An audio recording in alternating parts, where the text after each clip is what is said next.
bathroom. Tinanggal ko na yung plastic ng candle. Tapos, yun yung souvenir ni Chili's, yung pink. Yung mga nakalagay din sa drawer na white, dyan ko na nilagay. Tapos, dito ko na nilagay yung altar. Yan, dyan.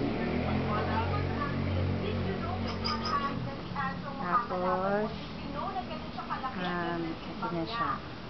Ginawa ko dyan. Tinanggal ko yung cortina. Nilagay ko yung statue. Kasi binandig sa akin. Hindi ko kilala ko sinabi ko siya.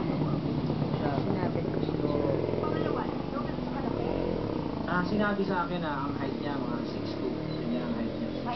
6'2". Ginawa ko na siya may window. Nice. Isa sa mga promoter na paglalabanan namin 190 yung timbang namin.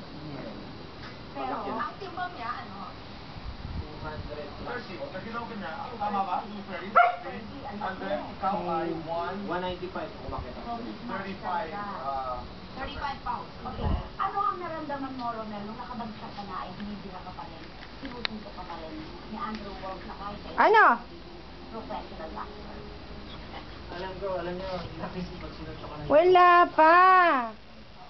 Nahilo ko, so, nung second round yun, kaya... Dito. Come. Yung energy ko, energy level. Dito, Didi. So, sabi nga sa akin nung isa sa mga corner man ko, Sam. dinadaya ka, sabi niya sa akin, dinadaya ka na.